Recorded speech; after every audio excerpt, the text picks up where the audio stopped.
Hi everyone, Comic Mike here with another video. And today's focus is we're going to look into my Charlton comic collection that I have. Also, they're all first issues, which goes with my addiction to #1 issues of series. Charlton has been always like one of my favorites also. It wasn't just DC and Marvel. And I did do Charlton horror, um, one of my earlier videos where I was showing some of my horror Charlton comics. But now I'm going to show other series of Charlton.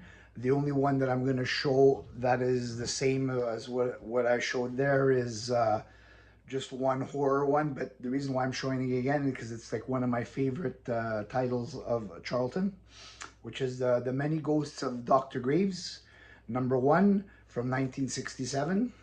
It's a Pat Boyette cover. Anthology horror series. Uh, Dr. Graves, he's the narrator of the story. First appeared Ghostly Tales 55 in 1966.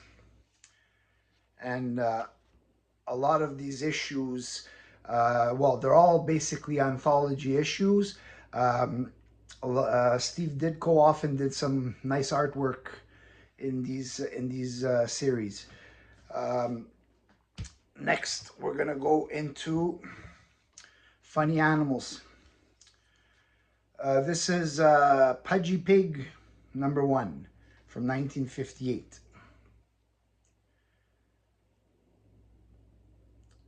It's a nice funny animal.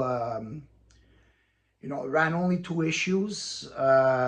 I guess it couldn't compete with the Looney Tunes and the Walt Disney characters, but still, I like these kind of comics too. 2 issues, not hard to get. The only thing is that these ones, because they were targeted for children, they're really, really hard to get in a high grade. But if you're gonna get them in like a mid grade, they tend to be pretty affordable. This one has cover by Pat Masuli and John D'Agostino.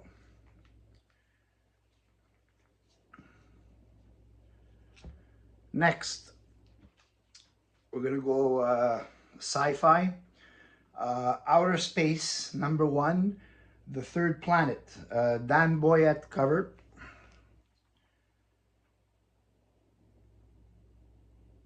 Now this one is one shot, so you won't have to worry about trying to find the others of this series.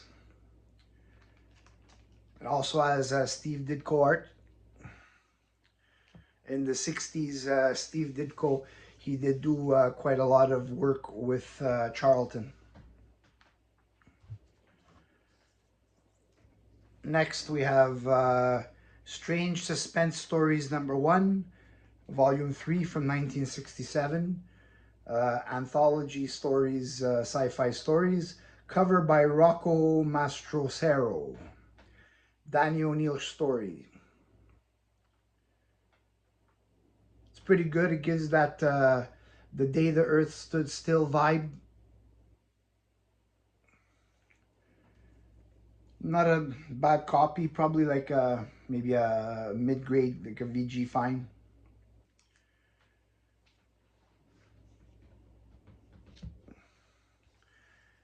Next we have Vengeance Squad #1. This is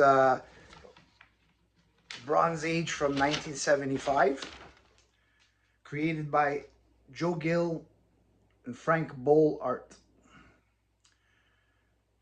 Basically, this is a group led by Eric Red, the former U.S. Treasury agent who was framed and put in prison for 6 years. So what he did is, after he came out of prison, he assembled a group and they do security for wealthy people, and that's how they finance their lifestyle. And that one did run 6 issues.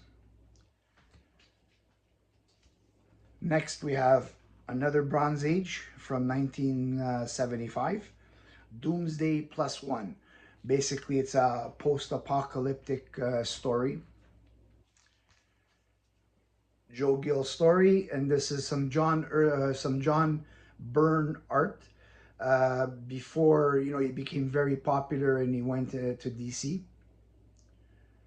Now this series ran 6-inch issues, then got canceled, and then was brought back and did another 6 issues, so from 7 to 12. But 7 to 12 are reprints of 1 to 6. I don't know why they bothered even doing that, but I guess they just wanted to just print out some whatever comics they can do, get some sales. Now this one, Yang #1 from 1973. It's a pretty nice copy. Love the yellow cover. Warren, this is Warren Statler art, cover and art.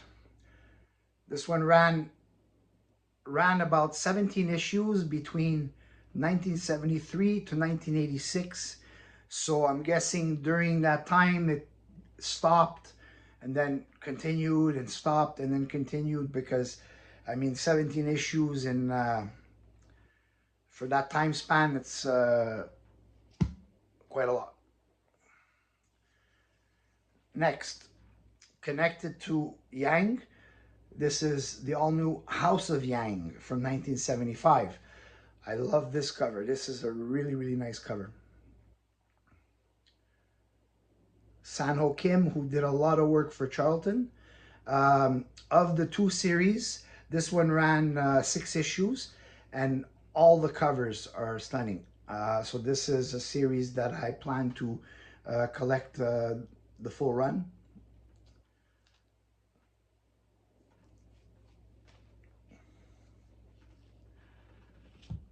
Next, we have the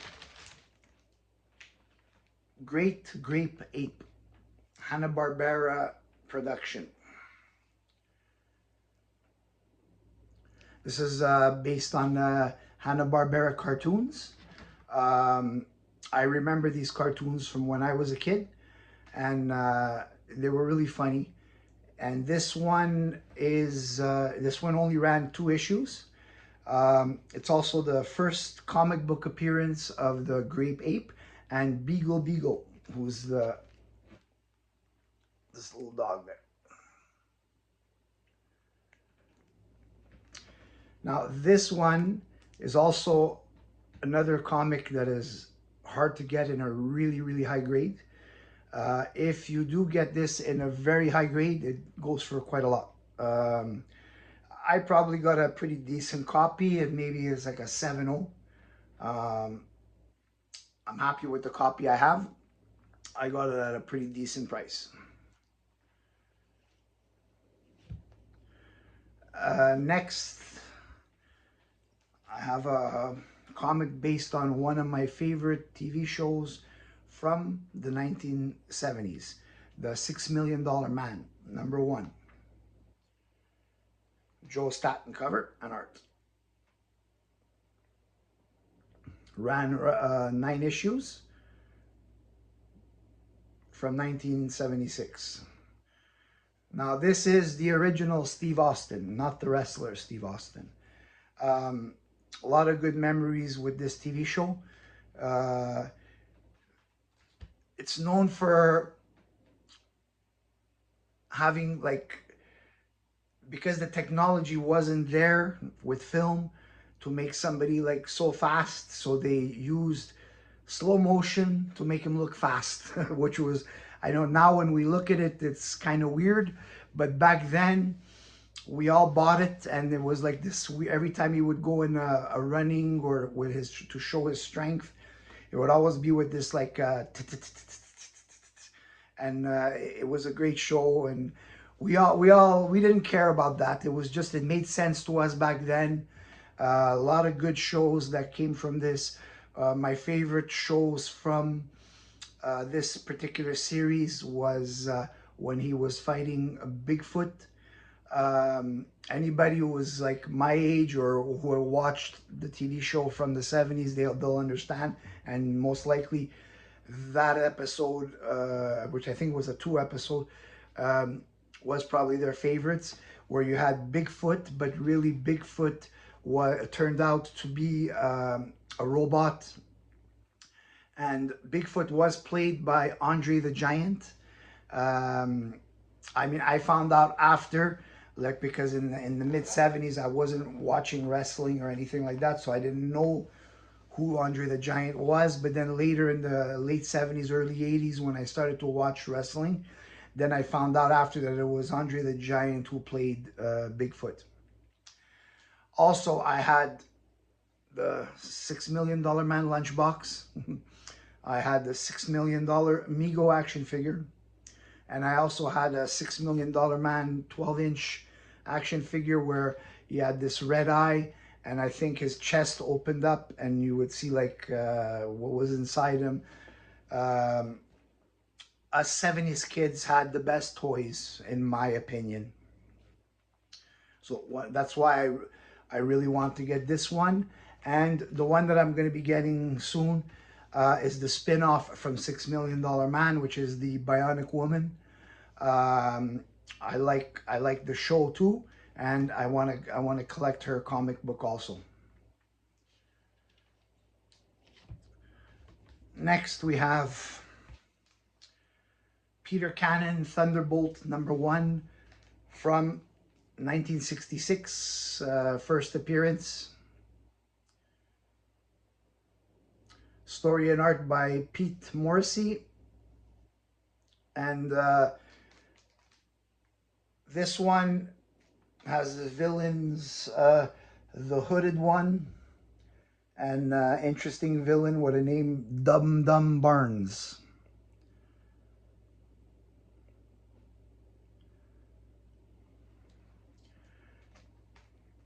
I believe later on, DC acquired the rights to this character, and they reinvented him for DC Comics later on. I don't know if it was the 90s or early 2000s.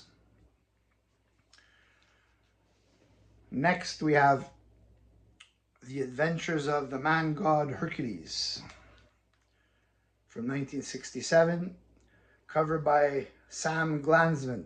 Ran 13 issues. It's a cool cover. Now, basically, all the comic book character, all the publishers like DC, Marvel, Charlton, Dell, they all had their own version of a Hercules, because they didn't have to worry about copyright of that, because Hercules is a god, a Greek god, so you can't copyright a Greek god. So all of them had their own version of what the Hercules would be. And the last one for this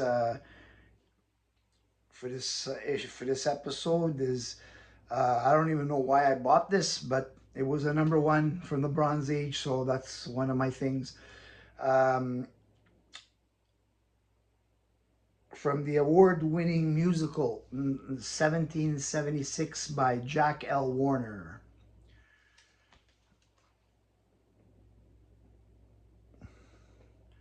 Now, how do you translate a musical into a comic book? I don't know. Because the whole point of a musical is you want to listen to the music.